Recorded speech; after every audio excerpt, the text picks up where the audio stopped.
Hi guys and welcome back to the channel Deepak Yadav Education. Welcome to the daily current affairs of 20th of November 2021।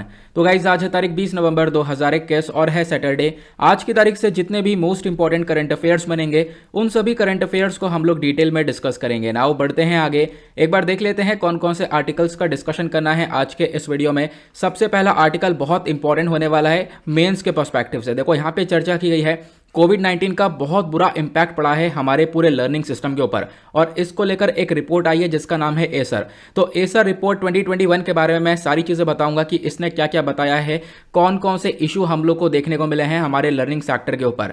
साथ ही साथ मैं आप लोग को बता दूं ये जो डेली करंट अफेयर का वीडियो है ये डेली मॉर्निंग में 5 बजे अपलोड हो जाता है और यहाँ पर हम लोग डेली बेसिस पर बहुत सारे आर्टिकल्स डिस्कस करते हैं जो कि यूपीएससी और स्टेट पीएससी के पॉइंट ऑफ व्यू से बहुत इंपॉर्टेंट होते हैं और हर एक आर्टिकल को इतना डिटेल में डिस्कस करते हैं कि इनके रिगार्डिंग कोई भी क्वेश्चन प्रीलिम्स या मेंस में आएगा तो डेफिनेटली उनको आप लोग बहुत आसानी से सॉल्व कर पाओगे। उसी प्रकार से जो दूसरा आर्टिकल है अगेन एक बहुत इंपॉर्टेंट आर्टिकल है GS paper 1 art and culture के पॉइंट ऑफ व्यू से पूरी हेरिटेज कॉरिडोर प्रोजेक्ट के बारे में चर्चा की गई है। तो यहाँ पर आपको काफ़ी सारी इंपॉर्टेंट इंफॉर्मेशन मिलेगी टेम्पल स्ट्रक्चर के बारे में, जगन्नाथ टेम्पल के बारे में और यहाँ पर कुछ ऐसे पॉइंट्स हैं जिसके रिगार्डिंग पहले क्वेश्चन पूछा गया है, वो सारी चीज़ें भी मैं आप लोग को यहाँ पर बताने वाला हूँ।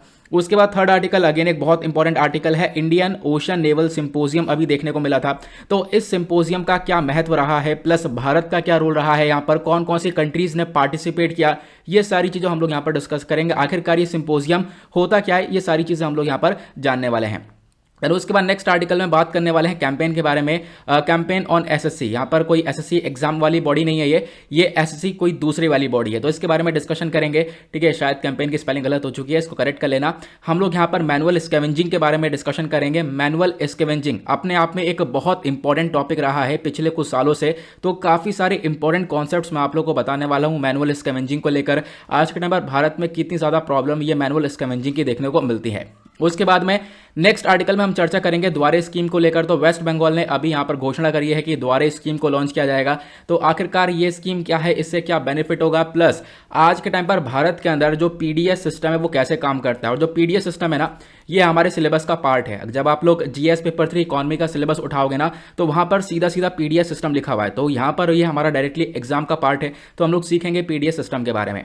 देन उसके बाद एट द लास्ट बात करने वाले हैं इंडस रिवर डॉल्फिन के बारे में। काफ़ी चर्चा में ये आ चुकी है, तो काफ़ी सारी इंपॉर्टेंट चीज़ें बताऊंगा जो कि आपको हमेशा अपने पास स्टोर करके रखनी है। इंडस रिवर डॉल्फिन के बारे में कोई भी क्वेश्चन आएगा इन फ्यूचर कभी भी किसी भी एग्जाम में, तो वो यहाँ पर इतनी ही चीज़ों के अंदर से आ सकता है। ओके, तो बढ़ते हैं आगे बढ़ने से पहले गाइज अगर आप लोगों को इस लेक्चर का पीडीएफ चाहिए तो नीचे डिस्क्रिप्शन बॉक्स में आप सभी लोगों को टेलीग्राम का लिंक दिया गया है, वहां से जाकर आप लोग इस लेक्चर के पीडीएफ को डाउनलोड कर सकते हो।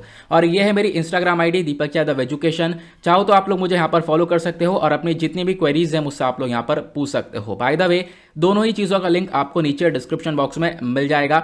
साथ ही साथ हमेशा की तरह एक छोटी सी रिक्वेस्ट, यार यहाँ तक पहुँच गए हो तो वीडियो को लाइक ज़रूर कर देना।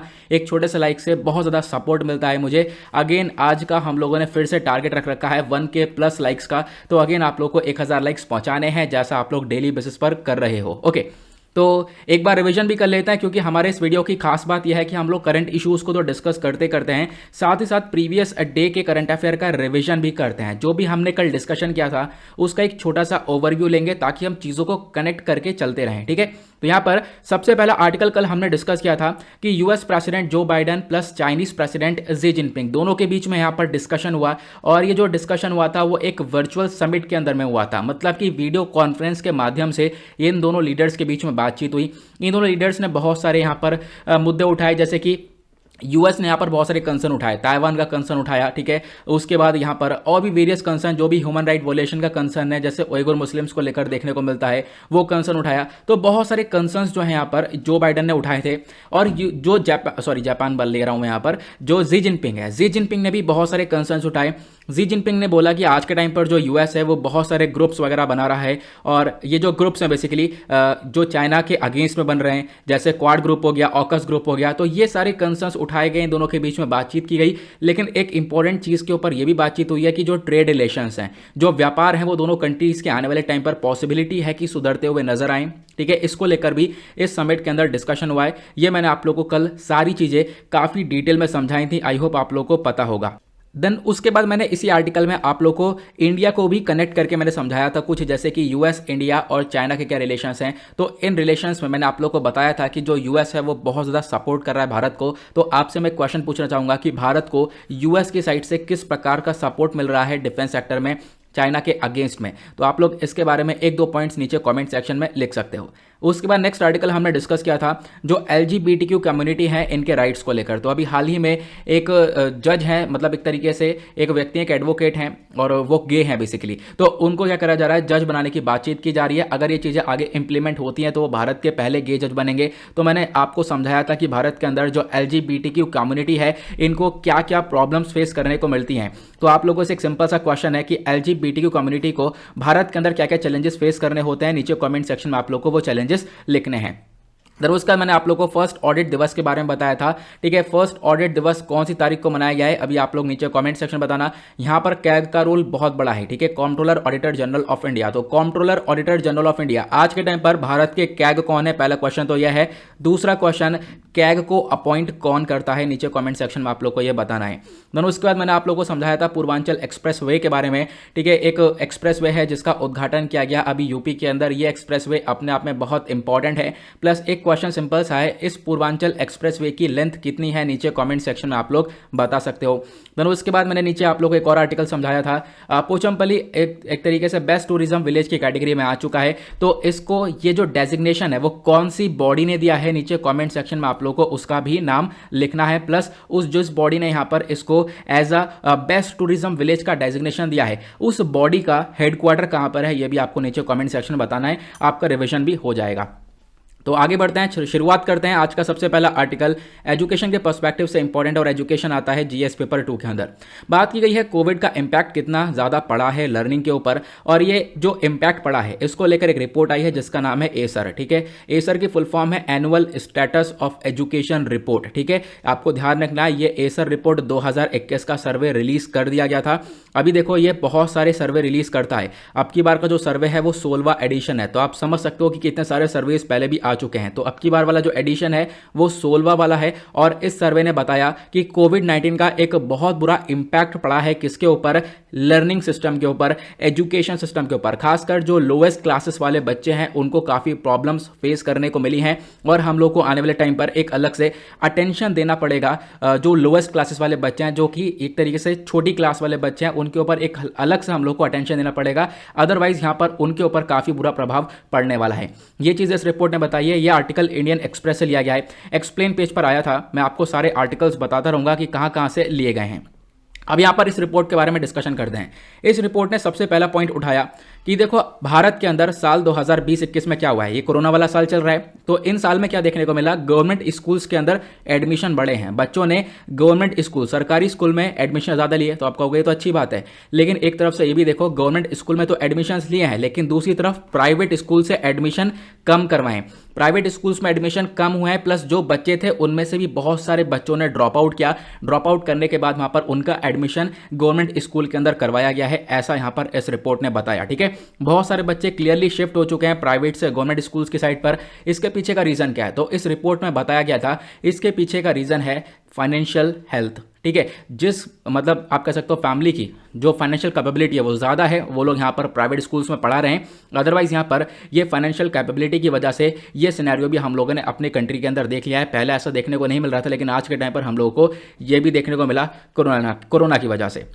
देन उसके बाद दूसरी चीज़ इस रिपोर्ट ने बताया कि बच्चे ट्यूशन के ऊपर ज़्यादा डिपेंडेंट हो चुके हैं। आज के टाइम पर जो प्राइवेट ट्यूशन क्लासेस होते हैं इनके ऊपर डिपेंडेंसी काफ़ी बढ़ चुकी है। खासकर जो पुअर फैमिलीज होते हैं, जो गरीब घर के बच्चे हैं, वो ज़्यादातर डिपेंड हो रहे हैं प्राइवेट ट्यूशंस के ऊपर। तो प्राइवेट ट्यूशंस पर बच्चों का इंक्रीमेंट बढ़ा है, ये यहाँ पर इस रिपोर्ट ने बताया।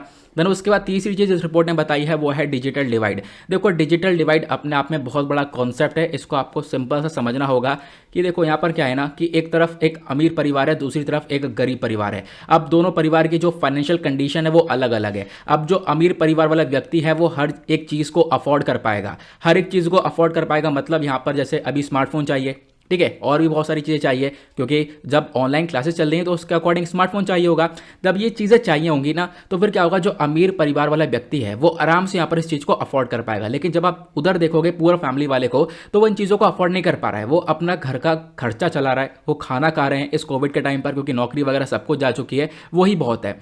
ठीक है, तो इस प्रकार से जो डिजिटल डिवाइड है ये काफ़ी बड़ा हुआ देखने को मिला है। ऑलमोस्ट यहाँ पे बात की गई लगभग जो बच्चे हैं क्लास 1 और 2 के, इनके पास तो स्मार्टफोन अवेलेबल ही नहीं था घर पर, ऐसे बच्चे देखने को मिले हैं। मतलब कि आप कह सकते हो कि हर 3 में से एक बच्चा ऐसा था जिनके घर पे स्मार्टफोन अवेलेबल ही नहीं था। और ज़्यादातर जो ऑनलाइन क्लासेस हुई हैं वो इस स्मार्टफोन के ही थ्रू हुई हैं, ये आपको भी मालूम होगा।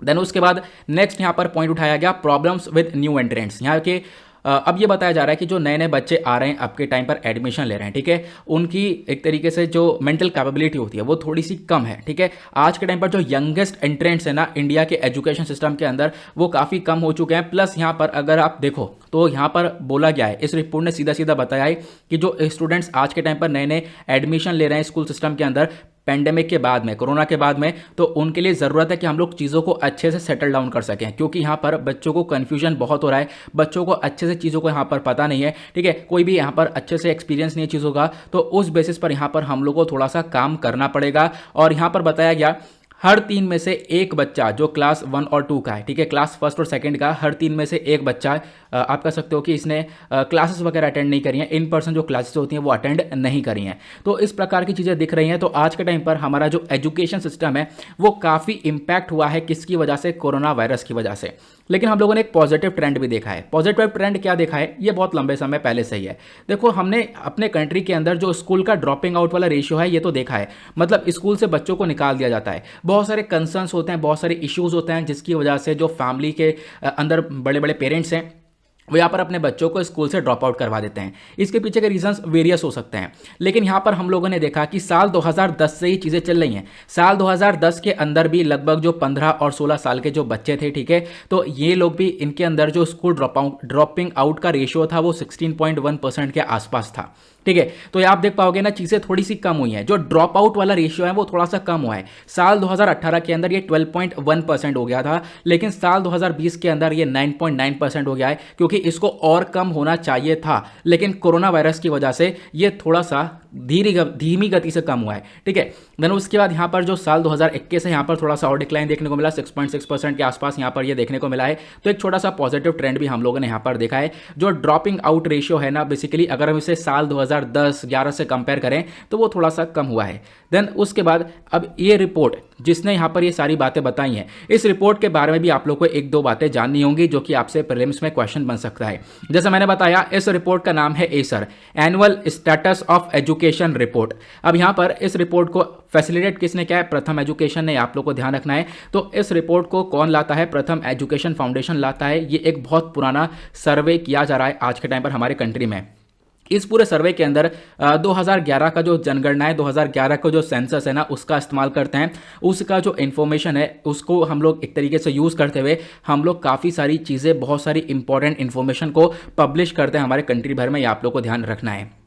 अब जो ये रिपोर्ट थी, इस रिपोर्ट के अंदर ये बड़ा सा पिक्चर ये देखने को मिला है। इस पिक्चर में काफ़ी सारी चीज़ें बताई हैं। इस पिक्चर को मैंने टुकड़ों में, स्क्रीनशॉट्स ले लेके टुकड़ों में यहाँ पर मैंने, स्क्रीनशॉट कर रहा हूँ, टुकड़ों में मैंने यहाँ पर क्या करा है, इसको बांट दिया है। तो एक एक करके समझेंगे। इस पिक्चर के अंदर जो ये वाला पोर्शन है ना, कौन सा वाला, ये वाला पोर्शन, चार्ट 1 जो लिखा हुआ है, चार्ट 1 में बताया गया कि आज के टाइम पर हम लोगों ने देखा साल 2020-21 के अंदर कि जो बच्चे हैं उनके पास, कितने लोगों के पास स्मार्टफोन घर में अवेलेबल है। तो क्लास 1 और 2 वाले जो बच्चे हैं, इनके घर में मतलब इतने बच्चे हैं, 64.9% बच्चे हैं जिनके घर पर स्मार्टफोन्स अवेलेबल देखने को मिलेगा। लेकिन यहाँ पर बच्चों को एक्सेस कम मिलता है, कभी कभी एक्सेस ज़्यादा मिल जाता है, क्योंकि उनके पेरेंट्स के पास होगा फ़ोन डेफिनेटली। अब जब पेरेंट्स घर पे हैं तो बच्चों के पास फ़ोन ज़्यादा रहेगा। ठीक है, ये भी हम लोग को देखने को मिलता है। तो उसी प्रकार से ये डेटा आगे दिया गया है, जिसका यूज़ कहीं पर भी नहीं होने वाला है। यहाँ पर आप एग्जाम में इसका इस्तेमाल नहीं कर सकते हो, लेकिन आप लोग बस खाली एक आइडिया रख सकते हो। उसी प्रकार से चार्ट 2 के बारे में समझाया कि आज के टाइम पर देखो, बच्चों के साथ साथ बहुत सारे टीचर्स हैं जिन्होंने भी बहुत सारे चैलेंजेस को फेस किया है इस पूरे पेंडेमिक के दौरान में। देन उसके बाद यहाँ पर बहुत सारे जो फैमिली मेंबर्स हैं उन्होंने भी यहाँ पर काफ़ी सारे चैलेंजेस फेस करे हैं इस पूरे पेंडेमिक के दौरान में। देन उसके बाद यहाँ पर बताया कि बहुत सारे बच्चों ने क्लासेस अटेंड नहीं करी हैं, ठीक है, ये चीज़ देखने को मिला। अब ये जो सर्वे है इसने बहुत सारी जगह पर चीज़ों को कवर किया है। इस सर्वे के अंदर बताया गया कि इस सर्वे ने लगभग 25 स्टेट्स 25 राज्यों को कवर किया है, 3 यूनियन टेरिटरीज को कवर किया है और 581 डिस्ट्रिक्ट्स को कवर किया है। इन सभी जगह पर ये सर्वे कंडक्ट किया गया है। और जो विलेजेस की बात करें तो 17,000 से भी ज़्यादा विलेजेस के अंदर ये सर्वे किया गया है। हाउस होल्ड्स की बात करें तो 76,000 से भी ज़्यादा घर का ये सर्वे हुआ है, ठीक है। बच्चों की बात करें तो ये जो 5 से 16 साल तक के बच्चों की कैटेगरी है इन्हीं को लेकर ये सर्वे किया गया है। तो आप लोग को इसके बारे में एक आइडिया होना चाहिए, ठीक है। ये सर्वे क्या है बेसिकली, इस मैंने आपको बताया कि लर्निंग पूरे प्रोसेस के ऊपर क्या इंपैक्ट पड़ा है कोरोना वायरस की वजह से। ना आगे बढ़ते हैं अगले आर्टिकल पर, लेकिन उससे पहले एक और स्लाइड है। देखो आज के टाइम पर हमारी सरकार क्या कर रही है। फिर सरकार ने बहुत सारे ऑलरेडी इनिशिएटिव्स ले रखे हैं हमारे यहाँ पर एजुकेशन सिस्टम को अच्छा करने के लिए। और वो इनिशिएटिव क्या क्या है, एक है स्वयं, एक है नीट, उसके बाद है नेशनल नॉलेज नेटवर्क, देन उसके बाद प्रज्ञाता गाइडलाइंस हो गया, देन उसके बाद national programme on technology enhanced learning. ये कुछ इनिशिएटिव्स है जो कि हमारी सरकार चला रही है बच्चों को प्रॉपरली एजुकेशन प्रोवाइड करवाने के लिए। आगे बढ़ते हैं जी। नेक्स्ट आर्टिकल जो है हमारा जीएस पेपर 1 हिस्ट्री के पर्सपेक्टिव से इंपॉर्टेंट है और हिस्ट्री आती है जीएस पेपर वही मतलब जीएस पेपर 1 में आएगी। मतलब बेसिकली देखो जीएस पेपर 1 में हिस्ट्री भी है, हमारा आर्ट एंड कल्चर भी है, ज्योग्राफी भी है, सोशल इश्यूज भी हैं, ये सब जीएस पेपर 1 में है। तो जो कल्चर वाला पोर्शन है ना बेसिकली, तो उसके पॉइंट ऑफ व्यू से आर्टिकल इंपॉर्टेंट हो सकता है। हो क्या सकता है क्योंकि हमारे सिलेबस का ये पार्ट है। तो आर्टिकल आप देख पाओगे इंडियन एक्सप्रेस का है, ठीक है। हाँ देखो यहाँ पर कल्चर लिखा भी है, तो इंडियन एक्सप्रेस का आर्टिकल है। यहाँ पे बात की गई है पूरी हेरिटेज कॉरिडोर प्रोजेक्ट के बारे में। तो ये न्यूज़ में क्यों है, क्योंकि अभी ओडिशा सरकार ने यहाँ पर बोला है कि देखो जल्द ही एक नींव रखने वाले हैं पूरी हेरिटेज कॉरिडोर की, ठीक है। ये जो नींव रखी जाएगी इसमें यहाँ पर पैसा खर्चा जा रहा है 800 करोड़ रुपए। और जो ये पूरा का पूरा प्रोजेक्ट होने वाला है ये अबध स्कीम का पार्ट है। अबध स्कीम मतलब augmentation of basic amenities development of heritage and architecture. तो जो अभी हमारे विरासत स्थल हैं, पुराने जमाने के हेरिटेजेस हैं या बड़े बड़े आर्किटेक्चर्स हैं पुराने जमाने के, उनके डेवलपमेंट के लिए, उनको और ज़्यादा अच्छा करने के लिए यहाँ पर ये पैसा खर्चा जा रहा है और यहाँ पर इसी स्कीम के अंदर ये काम किया जा रहा है, ठीक है। तो आपको ध्यान रखना है। तो ओडिशा सरकार यहाँ पर पूरी हेरिटेज कॉरिडोर के ऊपर काम कर रही है। इस कॉरिडोर से काफ़ी हद तक बेनिफिट्स मिल सकते हैं, ठीक है। अब पूरी के बारे में बात हुई है तो आपको मालूम होगा पूरी में एक जगन्नाथ टेम्पल आपको ये देखने को मिलेगा। सब कुछ मैं आपको क्लियर करूंगा जगन्नाथ टेम्पल के बारे में, क्योंकि जगन्नाथ टेम्पल के रीडेवलपमेंट के ऊपर भी यहाँ पर फोकस रखा गया है इसी प्रोजेक्ट के अंडर में। लेकिन इस प्रोजेक्ट की जो शुरुआत है वो 2016 में हो चुकी थी, आपको इसके बारे में ध्यान होना चाहिए। पूरी हेरिटेज जो कॉरिडोर प्रोजेक्ट है इसको हम लोगों को पता चला है, मतलब इसको एक तरीके से अनवील किया गया दिसंबर 2019 में, और बोला कि जो पूरी है उसको हम लोग, जो पूरी तरीके से होली टाउन माना जाता है, हम लोग उसको पूरी तरह से ट्रांसफॉर्म कर देंगे, उसको बदल देंगे और एक इंटरनेशनल प्लेस के अंदर बना देंगे। वहां पर इतना अच्छा डेवलपमेंट होने वाला है कि हम लोग उसको एक इंटरनेशनल हेरिटेज के अंदर कन्वर्ट कर देंगे, ऐसा यहां पर बताया गया।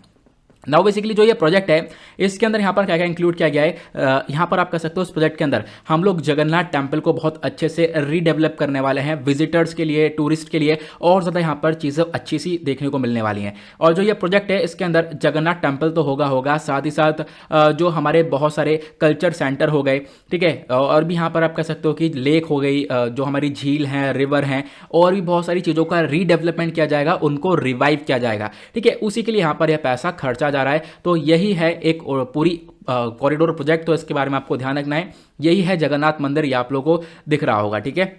और आपने सुना होगा रथ यात्रा के बारे में, ठीक है। तो रथ यात्रा भी यहीं से निकलती है, उसके बारे में आप लोग को छोटी सी इंफॉर्मेशन दूंगा। हाँ, रथ यात्रा के बारे में पहले यूपीएससी क्वेश्चन पूछ चुका है, ठीक है। तो इसके बारे में आपको ध्यान रखना है। देन उसके बाद इस मंदिर के अंदर आपको यहाँ पर गॉड ये देखने को मिलेंगे। अब ये कौन कौन है मैं भी आप लोग को बताने वाला हूँ, क्या रीजन है इसके पीछे ये भी आप लोग को बताऊंगा। लेकिन उससे पहले आपको 2-4 बातें समझना होगा। वो क्या है कि जो ये मंदिर है बेसिकली इसको कंस्ट्रक्ट बेसिकली कब किया गया था। तो इसका जो कंस्ट्रक्शन है बोला यह जाता है कि लगभग 12th सेंचुरी में यहाँ पर इसको बनाया गया था। किसके थ्रू, जो किंग अंतवर्मा थे, किंग अंतवर्मा चोड़गंगा देव, ठीक है, इनके थ्रू यहाँ पर इसको बनाया गया था। तो आप लोग इसके बारे में एक आइडिया रख सकते हो, ये ईस्टर्न गंगा डायनेस्टी से बिलोंग करते थे। देन उसके बाद माइथोलॉजी की अगर हम बात करें तो जो जगन्नाथपुरी टेम्पल है इसको हम लोग यमनी का तीर्थ भी बोलते हैं, ठीक है। यमनी का तीर्थ क्यों बोला जाता है, यहाँ पर हिंदू बिलीव्स के अकॉर्डिंग बोला जाता है कि पावर ऑफ यमा है, ठीक है, मतलब कि गॉड ऑफ डेथ। यहाँ पर आप देख पाओगे यह है यम, ठीक है। तो पावर ऑफ यम आपको देखने को मिलता है, यहाँ पर बताया जाता है। लेकिन इस पावर ऑफ यम को नलीफाई किया गया है लॉर्ड जगन्नाथ जगन्नाथ के प्रेजेंस ने, लॉर्ड जगन्नाथ का प्रेजेंस ने क्या करा है, इस गॉड ऑफ डेथ को नलीफाई किया है। ऐसा यहाँ पर ऐसी एक माइथोलॉजी है जो कि बताई जाती है, ठीक है। बस यहाँ पर एक कहना है, हिंदू बिलीफ है, तो इसके बारे में आप एक छोटा सा आइडिया रख सकते हो। देन उसके बाद इस टेम्पल के आर्किटेक्चर के अगर हम बारे में बात करें तो इस टेम्पल को पहले व्हाइट पगोड़ा बोला जाता था। तो आपसे क्वेश्चन अगर बने व्हाइट पगोड़ा के बारे में तो आपको याद रखना है। और ये जो टेम्पल है बेसिकली ये चार धाम पिलग्रिमेज का भी पार्ट है। चार धाम के अंदर बद्रीनाथ, द्वारका, पुरी, रामेश्वरम ये देखने को मिलेगा, तो यहाँ का पार्ट है ये। तो आप इसके बारे में भी एक छोटा सा आइडिया रख सकते हो। ये पिक्चर बहुत सा ब्लर सा है, तो यहाँ पर अभी इस पे आएंगे हम वापस से, लेकिन उससे पहले मैं व्हाइट पगोड़ा के बारे में बता रहा था आपको। तो व्हाइट पगोड़ा के बारे में मैंने एक पिक्चर लगाई तो थी यार, मुझे पिक्चर वो मिल नहीं रही है, ठीक है। हाँ, ये आप देख पाओगे, इस प्रकार से व्हाइट कलर का हुआ करता था, तो इसको व्हाइट पगोड़ा भी बोला जाता था, ठीक है। तो इसके बारे में आपको ध्यान होना चाहिए। दर उसके बाद ये जो मंदिर है जगन्नाथ मंदिर, यहाँ पर आपको 4 गेट देखने को मिलेंगे। जो ईस्टर्न साइड पे है उसको हम लोग बोलते हैं सिंह द्वार, जो सदर्न साइड पर है वहाँ पर उसको हम लोग बोलते हैं एक तरीके से जो हम अश्व द्वार, ठीक है। और जो उसके बाद वेस्टर्न साइड पर है वो है व्याघ्र द्वार, और नदन साइड पर हस्ती द्वार है, ठीक है। तो आप इसके बारे में ध्यान रख सकते हो। तो यहाँ पर मैंने आपको दिखाना है, ये रहे वो 4 द्वार अलग अलग हैं। इसको यहाँ पर सिंह द्वार क्यों बोला गया, क्योंकि यहाँ पर लायंस बने हुए हैं, ठीक है। यहाँ पे लायन गेट है, इसको लायन गेट इंग्लिश में लायन गेट बोलते हैं। और इसको व्याघ्र द्वार बोलते हैं, इसको इंग्लिश में टाइगर गेट बोलते हैं। यहाँ पर टाइगर्स के स्टैचूज आपको देखने को मिलेंगे। और जो उसके बाद एक और गेट है जिसको हम लोग अश्व द्वार बोलते हैं, इसको हॉर्स गेट भी बोला जाता है। उसका जो चौथा गेट है उसको हम लोग हस्ती द्वार यानी कि एलिफेंट गेट भी बोला जाता है। तो इसके बारे में आपको आइडिया होना चाहिए। देन उसके बाद इस टेम्पल का जो एंट्रेंस है, बिल्कुल जो गेट है ना, वहीं पर एक पिलर बना हुआ है, एक स्तंभ है, ठीक है। उसको हम लोग सन पिलर भी बोलते हैं, ठीक है, जो कि ओरिजिनली यहाँ पर सन टेम्पल कोणार्क के अंदर देखने को मिलता है, लेकिन वो एक सन पिलर बना हुआ है। वो पिलर कौन सा है, वो ये है स्तंभ, अरुण स्तंभ आपको ये देखने को मिलेगा। ये टेम्पल का एंट्रेंस हुआ, यहाँ पर आप देख पाओगे इस प्रकार से वो स्तंभ बना हुआ है, ठीक है। ये चीज़ें हो गई, कुछ इंपॉर्टेंट चीज़ें थी, आई होप आपको क्लियर हो चुकी होंगी ना। अब अगर हम जगन्नाथ टेम्पल के बारे में बात करें, कुछ फेस्टिवल्स वगैरह भी यहाँ पर सेलिब्रेट करे जाते हैं, ठीक है। अब यहाँ पर क्या है कि ये मतलब ये बिल्कुल सेम चीज़ें इधर है, मुझे इस पीपीटी को मैं सही से लगा ही नहीं पाया हूँ, ठीक है। चलो कोई बात नहीं, यहाँ पर इसको हम लोग एक बार रीड कर लेते हैं। जो जगन्नाथ यात्रा, सॉरी रथ यात्रा है, बेसिकली यहाँ पर रथ यात्रा भी देखने को मिलती है, और वर्ल्ड फेमस रथ यात्रा इसको बोला जाता है, कार फेस्टिवल भी बोला जाता है। जगन्नाथ रथ यात्रा के बारे में मैं आप लोगों को 2-4 चीज़ें बताता हूँ। इस रथ यात्रा को हम लोग चैरियट फेस्टिवल भी बोलते हैं, ठीक है। चैरियट फेस्टिवल के साथ साथ आप कह सकते हो कि इसको हम लोग कार फेस्टिवल भी बोलते हैं। ये जो फेस्टिवल है इसको सेलिब्रेट किया जाता है शुक्ल पक्ष का, जो शुक्ल पक्ष होता है उसके दूसरे दिन पर, ठीक है। आषाढ़ का महीना जो होता है, ठीक है, उसके शुक्ल पक्ष का जो टाइम है उसके दूसरे दिन पर हम लोग इस पूरे फेस्टिवल को सेलिब्रेट करते हैं। ये सारी चीज़ें ओरिया कैलेंडर के अकॉर्डिंग देखा जाता है, ठीक है। 9 दिन का ये लंबा सा इवेंट होता है। हम लोग क्यों यहाँ पर इसको सेलिब्रेट करते हैं, क्योंकि उस दिन जो लॉर्ड कृष्णा जी हैं वो वृंदावन लौटे थे, ठीक है। Return of lord Krishna to Vrindavan, इसी वजह से हम लोग यहाँ पर इसको सेलिब्रेट करते हैं। लेकिन लॉर्ड कृष्णा के साथ साथ उनके भाई बलभद्रा, देन उसके बाद यहाँ पर उनकी सिस्टर सुभद्रा, तो ये तीनों लोग यहाँ पर आपको देखने को मिलेंगे, ठीक है। ये तीनों गॉड आपको यहाँ पर ये देखने को मिलेंगे जो कि अभी तक आप लोगों ने पिक्चर में देखा है, ठीक है। तो यहाँ पर ये आप देख पाओगे लौटे थे टेम्पल पर, तो इस वृंदावन में, तो उसी वजह से हम लोग इस इवेंट को सेलिब्रेट करते हैं। ये आपको ध्यान होना चाहिए। इस इवेंट पे क्या होता है, इस प्रकार से यहाँ पर आप देख पाओगे, इस प्रकार से लोग जो है रथ को लेकर निकलते हैं।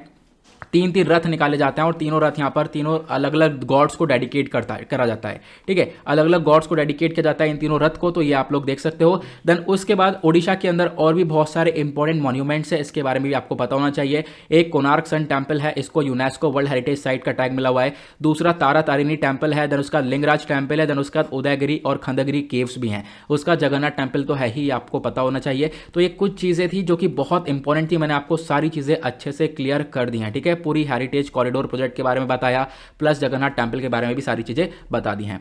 आगे बढ़ते हैं अगले आर्टिकल पर। Next article defence and security के पर्सपेक्टिव से इंपॉर्टेंट, और डिफेंस एंड सिक्योरिटी आता है जीएस पेपर 3 के अंदर।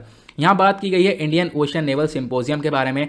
तो अभी हाल ही में 7वां एडिशन हम लोगों ने इस सिंपोजियम का देखा है। 15-16 नवंबर को यहाँ पर ये सिंपोजियम हुआ। सिंपोजियम बेसिकली आप कह सकते हो एक कॉन्फ्रेंस, जहाँ पर बहुत सारे कंट्रीज आई हुई थी, जिसने बहुत सारी कंट्रीज ने यहाँ पर पार्टिसिपेट किया है। तो एक कॉन्फ्रेंस हुआ है, इस कॉन्फ्रेंस को होस्ट किया था फ्रांस की नेवी ने, ये आप लोगों को ध्यान देना है, ठीक है। और इसका जो इनॉग्रल एडिशन था ये 2008 में हुआ था, मतलब सबसे पहला जो एडिशन है इसका 2008 में हुआ था, और उसको इंडिया ने होस्ट किया था। ठीक है। अब यहाँ पर हम बात करें इस इंडियन ओशन नेवल सिंपोजियम के बारे में, तो ये एक तरीके से एक इनिशिएटिव है जिसमें क्या होता है, इंडियन ओशन के आसपास वाली जो कंट्रीज़ हैं उन सबको यहाँ पर बुलाया जाता है और वो उस कंट्रीज़ पार्टिसिपेट करने के बाद फोकस ये करती हैं कि हम लोग किस प्रकार से अपने जो मैरीटाइम कोऑपरेशन है उसको बढ़ा सकते हैं, यानी कि कंट्रीज़ आपस में किस प्रकार से कोऑपरेट कर सकती हैं, प्लस किस प्रकार से अपने सिक्योरिटी को बढ़ा सकती हैं। प्लस यहाँ पर एक चीज़ और फोकस में रखी जाती है, जैसे कि यहाँ पर जितनी भी कंट्रीज़ हैं ये मिलकर सर्व करती हैं कि हम लोग क्या करें, जो भी ह्यूमैनिटेरियन डिजास्टर आता है तो वहाँ पर एक तरीके से कोई भी नेचुरल डिजास्टर आता है तो वहाँ पर रिलीफ प्रोवाइड करवाना, प्लस यहाँ पर कोई भी ह्यूमैनिटेरियन असिस्टेंस प्रोवाइड करवाना। किसी भी कंट्री में दिक्कत हो रही है तो सारी कंट्रीज मिलकर कोऑपरेट करके काम करें, मेन फोकस यहाँ पर ये रखा जाता है। उसके बाद जो ये इंडियन ओशन नेवल शिप है, इसकी अगर चेयरमैनशिप के बारे में बात करें तो इसकी शुरुआत 2008 में हुई थी। 2-2 साल की चेयरमैनशिप होती है किसी भी कंट्री के पास, तो 2008 से लेकर 2010 तक इंडिया के हाथ में चेयरमैनशिप थी। फिर उसका 2010 से 12 यूएई के हाथ में थी और फिर उसके बाद 2012 से 14 साउथ अफ्रीका के हाथ में था, 2014 से 16 ऑस्ट्रेलिया के हाथ में थी, 16 से 18 बांग्लादेश के हाथ में और फिर उसके बाद 18 से 21 इस्लामिक रिपब्लिक ऑफ ईरान के हाथ में। नाउ अब फाइनली जो ये 21 वाला है, जो 21 वाला साल यहाँ पर 2021 वाला साल चल रहा है, अभी हाथ में आ चुका है फ्रांस के। तो फ्रांस 2021-22 ये 2 साल यहाँ पर इस कॉन्फ्रेंस को संभालने वाला है, इस कॉन्फ्रेंस को होस्ट करने वाला है। देन उसके बाद ये जो इंडियन ओशन नेवल सिंपोजियम है इसके अंदर आपको 24 मेंबर नेशंस देखने को मिलेंगे, 24 कंट्रीज हैं, ठीक है, जो कि इंडियन ओशन के आसपास आपको देखने को मिलती हैं। प्लस इसके अंदर 8 ऑब्जर्वर कंट्रीज भी हैं। कौन कौन सी हैं? सबसे पहले हम बात करते हैं साउथ एशियन वाले की। मतलब मान लो यहाँ पर इंडिया है, नीचे इसका इंडियन ओशन वाला पार्ट है। अब यहाँ पर जो साउथ एशियन वाला पार्ट है यहाँ से कौन कौन सी कंट्रीज हैं? तो बांग्लादेश है, India, Maldives, Pakistan, Seychelles, Sri Lanka, United Kingdom, ये सारी कंट्री आपको देखने को मिलती है। ये किसकी पार्ट है? ये इंडियन ओशन नेवल सिंपोजियम इस कॉन्फ्रेंस का पार्ट है। ये तो हमने साउथ एशिया की बात करी। अब वेस्ट एशिया से भी बहुत सारी कंट्रीज हैं, इस साइड वाली यहाँ पर बहुत सारी कंट्रीज हैं, जैसे Iran, Oman, Saudi Arabia, UAE. Then उसके बाद ईस्ट अफ्रीकन कंट्रीज भी हैं, जैसे यहाँ पर फ्रांस हो गया, कीनिया, मॉरिशस और मोजाम्बिक, साउथ अफ्रीका, तंजानिया, ये आपको देखने को मिलेगा फ्रांस रियूनियन, ठीक है। उसके बाद यहाँ पर साउथ ईस्ट एशियन और ऑस्ट्रेलियन कंट्रीज भी आपको देखने को मिल जाएंगे, जैसे कि Australia, Indonesia, Malaysia, Singapore, Thailand और यहाँ पर तिमोर लेस्टे, ये सब आपको देखने को मिलेगा। ये सारे जो नेशंस हैं वो इंडियन ओशन नेवल सिंपोजियम के पार्ट हैं, इसके बारे में आपको ध्यान रखना है। नाउ बेसिकली जो ये कॉन्फ्रेंस है ये भारत के लिए क्यों इंपॉर्टेंट है? इसका इंपॉर्टेंस इसलिए है क्योंकि यहाँ पर इंडिया फोकस रखता है इंडियन ओशन रीजन के ऊपर, प्लस यहाँ पर फोकस ये रखता है भारत कि जितने भी ये स्टेट्स हैं, जितनी भी कंट्रीज़ हैं, इनके साथ जो भारत के रिलेशंस है वो काफ़ी अच्छे हो जाएं, हम लोग इंडियन ओशन रीजन को और ज़्यादा अच्छे से प्रोटेक्ट कर सकें। प्लस यहाँ पर भारत फोकस ये रखता है कि भारत एक तरीके से एक बड़ी कंट्री भी यहाँ पर आपको देखने को मिलेगा। इन सभी में से भारत एक तरीके से एक शांति मेंटेन कर सके, स्ट्रेट ऑफ मलक्का से लेकर स्ट्रेट ऑफ हॉर्मूज तक, यहाँ सभी जगह पर भारत का एक इन्फ्लुएंस रहे, ठीक है। अब ये स्ट्रेट ऑफ मलक्का और स्ट्रेट ऑफ हॉर्मूज कहाँ पर है मैं आपको दिखा देता हूँ। जैसे नीचे आपको वर्ल्ड मैप नजर आ रहा होगा, वर्ल्ड मैप पे आप देख पाओगे जैसे कि इधर इंडिया हो गया, ठीक है। इंडिया के नीचे की साइड आपको यहाँ पर बहुत सारे कंट्रीज देखने को मिलती हैं, for example Indonesia, Malaysia, Singapore. तो इंडोनेशिया और सिंगापुर के बीच में ही यहाँ पर क्या पड़ता है? Straight of Malacca. Straight of Malacca यहाँ पर कहाँ पे पड़ता है? इंडोनेशिया और सिंगापुर के बीच में, आपको ध्यान रखना है। उसके बाद जो स्ट्रेट ऑफ हॉर्मूज है वो यहाँ पर पड़ता है, जो ओमान वाला एरिया है ना, इस वाले एरिया पर, ईरान के नीचे और यूएई के ऊपर, इस प्रकार से यहाँ पर आप देख पाओगे ये स्ट्रेट ऑफ हॉर्मूज पड़ता है, ठीक है। ये दो हॉर्मूज है, सॉरी ये दो स्ट्रेट्स हैं। मैं अभी आपको बड़े से मैप में दिखाता हूँ। एक स्ट्रेट ऑफ हॉर्मूज कहाँ पर है? तो स्ट्रेट ऑफ हॉर्मूज आपको इस वाले एरिया में देखने को मिल जाएगा, ठीक है। ये स्ट्रेट ऑफ हॉर्मूज है जहाँ पर मैं लाइन बना रहा हूँ, ठीक है। उसे थोड़ा सा और बड़ा कर देता हूँ। उसके बाद जो हमने अभी देखा स्ट्रेट ऑफ मलक्का, वो आपको इस वाले एरिया में देखने को मिल जाएगा, वो स्ट्रेट ऑफ मलक्का हो जाएगा। तो यहाँ से लेकर यहाँ तक ये पूरा इंडियन ओशन पार्ट है। तो इस पूरे एरिया में अगर हम खासकर बात करें तो इस एरिया में इंडिया चाहता है इंडिया का भी एक बहुत बड़ा इन्फ्लुएंस रहे, प्लस यहाँ पर इंडिया का एक बहुत बड़ा रोल भी है। तो इस एरिया में हम लोग अपने रिलेशंस को और ज़्यादा अच्छा कर रहे हैं आज के टाइम पर दूसरी कंट्री से। प्लस उसके बाद एक और पॉइंट यह है कि चाइना का जो कंसर्न है वो इस एरिया में काफ़ी ज़्यादा देखने को मिलता है, ठीक है। चाइना अपना एग्रेशन बहुत ज़्यादा दिखाता है, उसको भी टैकल करने के लिए आज के टाइम पर ये इंडियन ओशन नेवल सिंपोजियम बहुत इंपॉर्टेंट है। ये हो गया हमारा सिंपोजियम के बारे में सारी बातचीत। अब हम बात करेंगे इट्स इंडियन ओशन रीजन के लिए और भी बहुत सारी और भी बहुत सारे इनिशिएटिव्स जो हैं हमारे पास, जैसे कि एक इंडियन ओशन रिम एसोसिएशन है। इंडियन ओशन रिम एसोसिएशन एक बॉडी है जिसको 1997 में बनाया गया था। इसका मेन काम भी क्या है? इंडियन ओशन रीजन के अंदर एक डेवलपमेंट करना, प्लस इसके आसपास की जो कंट्रीज हैं उनके बीच में एक कोऑपरेशन को मेंटेन करना। अब एक सिंपल सा क्वेश्चन आप लोगों से ये पूछूंगा मैं, जो मैंने पहले ही बता रखा है आपको, इंडियन ओशन रिम एसोसिएशन की जो ज्वाइन करने वाली कंट्री है वो आखिरी कंट्री कौन सी जिसने यहाँ पर इसको ज्वाइन किया था। देन उसके बाद एक और इनिशिएटिव है जो कि इंडियन ओशन को लेकर काम करता है, वो है इंडियन ओशन कमीशन। प्लस उसके बाद एक और इनिशिएटिव है वो है सागर। सागर की फुल फॉर्म क्या है? Security and growth for all India region. Sagar को लॉन्च किया गया था 2015 में, आपको ध्यान देना चाहिए। ठीक है, तो ये कुछ चीजें ऐसी हैं, कुछ ऐसे इनिशिएटिव हैं जो कि इंडियन ओशन रीजन के अंदर सिक्योरिटी को मेंटेन करने का काम करते हैं। अगले आर्टिकल पर आते हैं। नेक्स्ट आर्टिकल सोशल इश्यूज के पर्सपेक्टिव से इंपॉर्टेंट है और सोशल इश्यूज आता है जीएस पेपर 1 के अंदर। यहाँ पे बात करी गई है कैंपेन के बारे में। एक कैंपेन चलाया गया है एसएससी के ऊपर, यह है सफाई मित्र सुरक्षा चैलेंज। अब इसको हम डिस्कस करेंगे। हाल ही में आर्टिकल ये पीआईबी के अंदर पब्लिश हुआ था, जो ministry of housing and urban affair है, ठीक है, इन्होंने यहाँ पर इस आर्टिकल को दिया है। इन्होंने यहाँ पर बोला, देखो बेसिकली जो ये पूरा का पूरा कैंपेन है ये ministry of housing and urban affair ने ही लॉन्च किया है। ठीक है, एक तरीके से जो कैंपेन है ये एक पूरे 1 सप्ताह का कैंपेन होने वाला है, एक अवेयरनेस कैंपेन होने वाला है। इसमें हम लोग जागरूकता फैलाएंगे लोगों के प्रति कि लोगों को एक तरीके से साफ सुथरी एरिया में रहना चाहिए, स्वच्छता को अपनाना चाहिए। ठीक है, अब ये सारी चीज़ें जो भी हमने इसको लॉन्च किया है वो वर्ल्ड टॉयलेट डे के आधार पर लॉन्च किया है। अब वर्ल्ड टॉयलेट डे कब सेलिब्रेट किया जाता है या फिर ऑब्जर्व किया जाता है? तो वर्ल्ड टॉयलेट डे का जो सेलिब्रेशन है वो 19 नवंबर को होता है, मतलब कि कल हो चुका है। ठीक है, तो इसी अवसर पर यहाँ पर क्या हुआ कि जो सफाई मित्र सुरक्षा चैलेंज है इसको अभी यहाँ पर लॉन्च किया गया। सफाई मित्र सुरक्षा चैलेंज यहाँ पर एक बेसिकली ऐसा चैलेंज है जहाँ पर सफाई को ज़्यादातर प्रमोट करने की बातचीत की गई है। देखो होता क्या है, सबसे पहले हम लोग वर्ल्ड टॉयलेट डे के बारे में समझते हैं। तो जो वर्ल्ड टॉयलेट डे है 2013 में United nation general assembly United nation general assembly, जिसको हम लोग यूएनजीए बोलते हैं, इन्होंने डेजिग्नेशन दिया कि 19 नवंबर को हम लोग वर्ल्ड टॉयलेट डे के तौर पर सेलिब्रेट करेंगे। और साल 2021 का जो वर्ल्ड टॉयलेट डे का थीम है वो क्या है? वो है वैल्यूइंग टॉयलेट्स। आपको टॉयलेट्स को वैल्यू देना होगा, क्योंकि हमने एक समय देखा था जहां पर खुले में शौच बहुत ज़्यादा हुआ है और उस खुले में शौच होने की वजह से बहुत सारी बीमारियां वगैरह निकल कर आई थी। अब अगर हम बात करें इस कैंपेन के बारे में, एसएससी कैंपेन के बारे में, एसएससी का नाम मैं फिर से बता देता हूं, सफाई मित्र सुरक्षा चैलेंज, तो अब इसको मैं एसएससी ही बोलूंगा। तो इस कैंपेन के अंदर लगभग 246 शहर हैं, 246 सिटीज़ है जिन्होंने पार्टिसिपेट किया है इस कैंपेन के अंदर, जहां पर state Capitals, urban local bodies, smart cities, ये सब एलिजिबल हैं, ये सब पार्टिसिपेट इसके अंदर कर सकती हैं।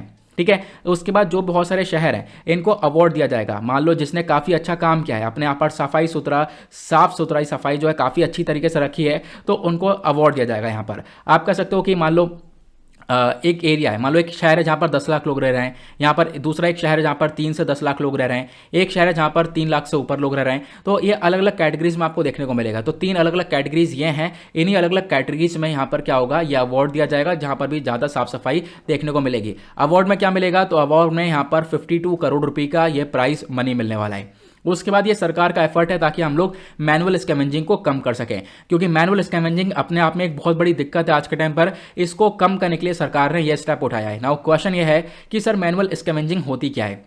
तो मैनुअल स्कैवेंजिंग को हम लोग डिफाइन करते हैं as the removal of human excrement from public streets. आप कह सकते हो इस प्रकार से, यहाँ पर आप देख पाओगे रोड पर ड्राई लेटरिन्स वगैरह बने होते हैं। ठीक है, तो इसको साफ सफाई करने के लिए, इस टैंक की साफ सफाई करने के लिए, इस गटर की सफाई करने के लिए क्या होता है, एक इंसान की ज़रूरत पड़ती है। अब क्या होता है, यहाँ पर इस इंसान को इसमें घुसना पड़ता है और उसके बाद वो इस टॉयलेट को साफ करता है, इस लेटरिन को साफ करता है, इस गटर को साफ करता है। एग्जैक्टली यही वर्ड यूज़ करेगा यहाँ पर। तो इन चीज़ों को साफ सफाई करते वक्त इस इंसान की डेथ भी हो जाती है, क्योंकि यहाँ पर बहुत सारे टॉक्सिक हार्मफुल गैसेस निकलती हैं और जिसकी वजह से यहाँ पर इंसान की डेथ होती है। तो इस मैनुअल स्कैवेंजिंग को कम करने के लिए भी हम लोगों ने इस एसएससी प्रोग्राम को लॉन्च किया है, इस कैंपेन को लॉन्च किया है। आपको ध्यान रखना है, जो ये मैनुअल स्कैवेंजिंग है इससे तो ये दिक्कत है, तो देखने को मिली कि लोगों की डेथ भी हो रही है। दूसरी दिक्कत यह है कि कास्ट सिस्टम काफ़ी बढ़ जाता है। जो लोअर कास्ट वाले लोग होते हैं एक तरीके से उन्हीं को ज़्यादातर ये जॉब्स दी जाती हैं ताकि वो परफॉर्म करें। ठीक है, तो इससे कास्ट सिस्टम के अंदर काफ़ी बड़ा डिस्क्रिमिनेशन भी देखने को मिलता है सोसाइटी में। तीसरी सबसे बड़ी प्रॉब्लम क्या है, मतलब तीसरी प्रॉब्लम नहीं है, एक सर्वे ये बताता है कि मैनुअल स्कैवेंजिंग अब से अगर हम बात करें लगभग 7-8 साल पहले तो बहुत ज़्यादा हुआ करती थी। अगर हम बात करें 2018 में तो अभी बहुत कम हुई है। एक टाइम ऐसा था साल 2008 के आसपास लगभग जो मैनुअल स्कैवेंजिंग है वो 7,70,000 ऐसे हुआ करती थी, लेकिन आज के टाइम पर ये 50,000 के अंडर में है। ये आप लोग को ध्यान रखना है, इसको एक सर्वे के थ्रू बताया गया है। तो मैनुअल स्कैवेंजिंग आज के टाइम पर कम है, लेकिन है फिर भी। तो उसको भी खत्म करने के लिए ये एसएससी कैंपेन को लॉन्च किया गया। प्लस उसके बाद और भी बहुत सारे इनिशिएटिव्स लिए गए हैं इस एसएससी कैंपेन के अंदर। वो इनिशिएटिव क्या क्या है, यहाँ पर इनिशिएटिव लिया गया कि भाई लोन मेला प्रोवाइड किया जाएगा, जो लोन है वो प्रोवाइड किया जाएगा। इस लोन का मकसद क्या होगा कि जो लोग हैं वो क्या कर सकें, वो यहाँ पर जो क्लीनिंग मशीन होती हैं, साफ सुथराई वाली मशीन्स होती हैं, इक्विपमेंट्स होते हैं, कुछ भी हमारी जो टेक्नोलॉजी प्रोडक्ट्स हैं जिससे हम लोग मशीनों से साफ सफाई कर सकें, उन मशीन को लेकर लोन प्रोवाइड किया जाएगा ताकि उस लोन से वो उन मशीन्स को खरीद सकें। ठीक है, प्लस यहाँ पर स्किल डेवलपमेंट के ऊपर भी काम करने वाले हैं, तो कुछ अलग से इनिशिएटिव्स को उठाया गया, ये आप लोग को ध्यान रखना है। प्लस उसके बाद कॉल सेंटर और हेल्पलाइन नंबर भी दिया गया है कि कहीं पर भी इस प्रकार से जो मैनुअल स्कैवेंजिंग है वो ना हो। ठीक है, कहीं पर भी सेप्टिक टैंक्स वगैरह हैं जहां पर सफाई करनी है तो इस कॉल नंबर पर आप कॉल कर सकते हो। प्लस यहां पर गलत तरीके से कोई सफाई वगैरह नहीं करवानी है, किसी व्यक्ति से नहीं करवानी है, क्योंकि इससे बहुत सारी डेथ भी हो जाती है। तो ये आप लोगों को ध्यान रखना है, कुछ ये स्टेप्स उठाए गए हैं। प्लस उसके बाद यहाँ पर अभी लगभग जो 246 पार्टिसिपेटिंग सिटीज़ हैं, जो शहर हैं, इन्होंने नोटिफाई कर दिया है कि हम लोग सिंगल यूज़ प्लास्टिक को भी बैन करने वाला है। तो जितने भी ये शहर हैं उनको ये काम करना है, अपने एरिया में से मैनुअल स्कैवेंजिंग को खत्म करना है। जो भी खत्म कर देता है, अच्छे से अपने एरिया में साफ सफाई रखता है, उसको ये अवार्ड मिल जाएगा। प्लस यहाँ पर मैनुअल स्कैवेंजिंग को टैकल करने के लिए हमारे पास बहुत सारे इनिशिएटिव्स भी हैं, तो इस इनिशिएटिव्स के बारे में आपको पता होना चाहिए, आपसे क्वेश्चन बन सकता है। पहला इनिशिएटिव है the prohibition of employment as manual scavenger and their rehabilitation amendment bill 2020। यहाँ पर एक जो बिल है, बेसिकली इस बिल के अंदर बताया गया था कि जो भी एक तरीके से हजार्डस क्लीनिंग होती है, मैनुअल स्कैवेंजिंग करवाई जाती है, उसको रोका जाएगा। उसी प्रकार से दूसरा बिल था, दूसरे बिल ने भी रोक लगाई इसके ऊपर। उसी प्रकार से तीसरा बिल है, ये यहाँ पर एट्रोसिटीज को रोकने का काम करता है। जो अत्याचार हो रहा है शेड्यूल्ड कास्ट के ऊपर, शेड्यूल्ड ट्राइब्स के लोगों के ऊपर, इनके अगेंस्ट में जो ये अत्याचार हो रहा है, क्राइम हो रहा है, क्योंकि इन्हीं लोगों से ज्यादातर ये काम करवाया जा रहा है, तो इसके अगेंस्ट में भी यहाँ पर ये हमारे पास एक्ट है। तो ये कुछ इनिशिएटिव्स हैं जो कि हम लोग जिसके थ्रू ये काम रोकने की कोशिश कर रहे हैं। प्लस और भी बहुत सारे हमारे पास इनिशिएटिव्स हैं, जैसे कि नेशनल कमीशन ऑफ सफाई कर्मचारी हो गया। ठीक है, इसके अंदर भी सफाई को लेकर पूरा ध्यान रखा जा रहा है। उसके बाद स्वच्छ भारत मिशन हो गया, ये तो आपको मालूम होगा, 2 अक्टूबर 2014 को लॉन्च किया गया था। यहाँ पर हम लोग सड़कें, रोड, गलियाँ सबको साफ सुथरा रखने का फोकस रखते हैं। नाउ आते हैं अगले आर्टिकल पर। अगला आर्टिकल इकॉनमी के पर्सपेक्टिव से इंपॉर्टेंट और इकॉनमी आती है जीएस पेपर 3 के अंदर। यहाँ बात की गई है दुआरे स्कीम को लेकर। तो दुआरे स्कीम अभी वेस्ट बंगाल सरकार ने लॉन्च करी है, और यहाँ पर जो स्कीम है इसकी अगर हम इंग्लिश देखें तो वो है राशन एट डोर स्टेप। जो आपको घर पे राशन मिलता है, मतलब एक तरीके से आप जाते हो, लाइन लगाकर राशन लेकर आते हो, सरकार जो प्रोवाइड करवा रही है वो राशन क्या है कि अब आपके घर पर पहुंचेगा। ठीक है, और ये जो राशन मिलता है ना, इस पूरे सिस्टम को हम लोग बोलते हैं पीडीएस सिस्टम। क्या बोलते हैं? Public distribution system. तो ये आपके घर तक पहुंचाने वाले हैं राशन, तो आपको इसके बारे में ध्यान रखना है। तो वेस्ट बंगाल सरकार ने इस स्कीम को कर दिया है लॉन्च। अब यहाँ पर जो स्कीम है, इस स्कीम के अंदर क्या होगा, जो डीलर्स होते हैं, ठीक है, जो डील कर रहे हैं चीज़ों को, जो कि राशन को डिलीवर करेंगे, ठीक है, जो लोगों के घर तक यहाँ पर राशन को डिलीवर करेंगे, तो इस प्रकार से चीज़ों को ध्यान में रखा जाएगा कि यहाँ पर इस स्कीम के अंदर लगभग 21,000 राशन डीलर्स होने वाले हैं, जिनको सरकार सपोर्ट करेगी। सरकार सब्सिडी देगी 1-1 लाख रुपए की हर एक डीलर को कि भाई आप एक डिलीवरी व्हीकल खरीद लो और डिलीवरी करो। ठीक है, सरकार पैसा प्रोवाइड करवा रही है। प्लस जो राशन डीलर है उनको क्या करना पड़ेगा, लगभग 2 लोगों को अपने पास रखना पड़ेगा। 2 लोग रहेंगे तभी तो घर में जाकर राशन दे के आएंगे, है ना। तो वो जो 2 लोग रहेंगे उनको सैलरी भी देनी पड़ेगी। जो उनकी सैलरीज होगी वो हाफ तो वो राशन डीलर देगा और हाफ सरकार यहाँ पर देने की बात कर रही है। प्लस सरकार ने यहाँ पर, वेस्ट बंगाल की सरकार ने खासकर इंश्योर किया है कि मान लो कोई व्यक्ति है, उसको घर पे आप राशन पहुंचा रहे हो, तो इस प्रकार से अपने व्हीकल को खड़ा करना उसके घर के पास में कि उस व्यक्ति को 500 मीटर से ज़्यादा ना चलना पड़े। ठीक है, तो मतलब उसको घर के पास में ही वो राशन मिल जाए। और इस पूरी स्कीम से क्या होगा, लगभग 10 करोड़ लोगों को वेस्ट बंगाल के अंदर फायदा होने वाला है, ऐसा यहाँ पर ये सरकार बता रही है। नाउ क्वेश्चन ये है कि सर ये पब्लिक डिस्ट्रीब्यूशन सिस्टम होता क्या है। ये पीडीएस सिस्टम के बारे में आप लोग को समझाता हूं। देखो, इस प्रकार से जो सरकार राशन प्रोवाइड करवाती है वो पीडीएस सिस्टम के अंदर में हम लोग को मिलता है। पीडीएस सिस्टम में क्या होता है, जो फूड कॉर्पोरेशन ऑफ इंडिया है, खासकर जो सरकार है हमारी, आप कह सकते हो एक तरीके से, सरकार क्या करती है, जो एक तरीके से आप कह सकते हो जो भी हमारा अनाज होता है वो फार्मर से खरीदती है। अनाज को यहाँ पर किसान भाइयों से खरीदा जाता है। अनाज खरीदने के बाद उनको बदले में एमएसपी दिया जाता है, मिनिमम सपोर्ट प्राइस यहाँ पर उनको बदले में दिया जाता है, कुछ पैसा प्रोवाइड किया जाता है। नाउ जो ये अनाज है, फिर ये अनाज राज्यों को प्रोवाइड किया जाता है और राज्य यहाँ पर एक सेंट्रल इशू प्राइस देती हैं। ठीक है, सरकार को फिर ये प्राइस प्रोवाइड करवाती हैं। फिर जो ये राज्य है, राज्य क्या करते हैं, फेयर शॉप्स पे प्रोवाइड करवाते हैं। फेयर शॉप पे ये जो अनाज ये दे देते हैं, और वो जो फेयर शॉप्स हैं, जो छोटी मोटी शॉप्स हैं, जो डीलर हैंडल कर रहे हैं, वो यहाँ पर सेंट्रल इशू प्राइस यहाँ पर राज्यों को प्रोवाइड करवाते हैं। देन उसके बाद यहाँ पर ये आपके घर तक ये सब कुछ पहुँचता है। तो आपको इसके बारे में पता होना चाहिए कि किस प्रकार से पब्लिक डिस्ट्रीब्यूशन सिस्टम काम करता है।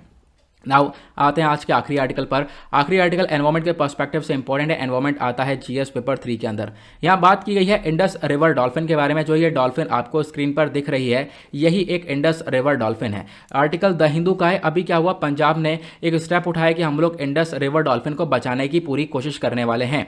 लेकिन उसके बाद एक एक्स्ट्रा पॉइंट है जो कि नोट डाउन करने वाला है, इंडस रिवर डॉल्फिन को डिक्लेयर किया गया था एक state aquatic animal of Punjab. मतलब पंजाब का जो स्टेट एक्वाटिक एनिमल है वो डॉल्फिन ही है, इंडस रिवर डॉल्फिन। इसको 2019 में यहाँ पर इसको डिक्लेयर किया गया।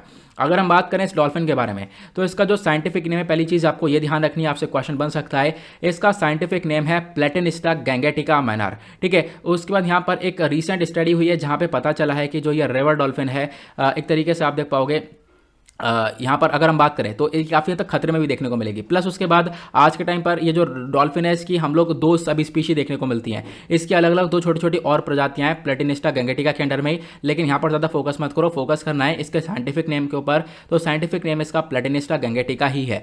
प्लस उसके बाद ये जो डॉल्फिन है ये साफ सुथरे पानी में रहना पसंद करती है। ठीक है, अब साफ सुथरे पानी में रहना पसंद करेगी तो इससे हम लोग पानी का जो हेल्थ है वो पता लगा सकते हैं कि पानी बिल्कुल साफ सुथरा है। दोनों उसके बाद और भी बहुत सारी जो डॉल्फिन है वो भारत के पानी में पाई जाती हैं, इंडियन वाटर्स में पाई जाती हैं, जैसे कि एक गंगा रिवर डॉल्फिन हो गई, देन उसके बाद एरावली डॉल्फिन्स हो गई, ये सब इंडियन वाटर्स में पाई जाती हैं। हैबिटेट की बात करें, जो ये इंडस रिवर डॉल्फिन है बेसिकली कहाँ पे पाई जाती है, इंडस रिवर पाकिस्तान में पाई जाती है, प्लस रिवर जो बियास है यहाँ पर पाई जाती है, प्लस और भी बहुत सारी सहायक नदियाँ हैं इंडस रिवर की वहाँ पर भी पाई जाती है। मतलब पंजाब और इंडिया में भी यहाँ पर, मतलब खासकर जो इंडिया के अंदर पंजाब वाला एरिया है वहाँ पर ये डॉल्फिन्स पाई जाती हैं। थ्रेट्स की बात करें, इनको खतरा क्या है, देखो खतरा यह है फिशिंग वगैरह की जाती है। ठीक है, उसकी वजह से इनको खतरा रहता है। प्लस डैम वगैरह का यूज़ हो रहा है, उसकी वजह से काफ़ी खतरा हो जाता है। ठीक है, डैम या वाटर मैनेजमेंट का इस्तेमाल हो रहा है, इसकी वजह से यहाँ पर इनको खतरा पहुँचता है, और जब भी उसको लोग मॉडिफाई वगैरह करते हैं। देन उसके बाद क्या होता है, पोल्यूशन काफ़ी ज़्यादा हो रहा है, इंडस्ट्री से सारा पोल्यूशन निकल रहा है, और भी बहुत सारे एरिया से पोल्यूशन निकला है, वाटर पोल्यूशन की वजह से भी इनकी जान को खतरा पहुँच जाता है। तो आज के टाइम पर इनके कंजर्वेशन स्टेटस की बात करें तो IUCN कैटेगरी में ये इंडेंजर्ड कैटेगरी में आती है। तो आपसे IUCN कैटेगरी ही पूछी जाती है, तो IUCN कैटेगरी में इंडेंजर्ड कैटेगरी में है, मतलब कि यहाँ पर इसको बचाया नहीं गया तो ये प्रजाति खत्म होती हुई नजर आएगी। आई होप आपको ये आर्टिकल अच्छे से क्लियर हो चुका है। तो ये कुछ हमने आर्टिकल डिस्कस करे, ये रिकैप आप देख सकते हो। हमने एजुकेशन सिस्टम को लेकर चर्चा करी, उसको लेकर एक ऐसा रिपोर्ट आई है, पूरी हेरिटेज कॉरिडोर प्रोजेक्ट के बारे में डिस्कशन किया, इंडियन ओशन नेवल सिंपोजियम के बारे में डिस्कशन किया है, कैंपेन ऑन SSC के बारे में डिस्कशन किया, द्वारे स्कीम के बारे में चर्चा करी, फिर उसके बाद इंडस रिवर डॉल्फिन के बारे में भी हम लोगों ने अभी चर्चा करी है। नाउ गाइस, यहाँ पर आई होप आपको सारी चीज़ें क्लियर हो चुकी हैं। इसी के साथ करते हैं हम लोग अपने लेक्चर को समाप्त। मिलते हैं आप लोगों से नेक्स्ट वीडियो में। आज के लिए bye bye, have a nice day, thank you and जय हिंद।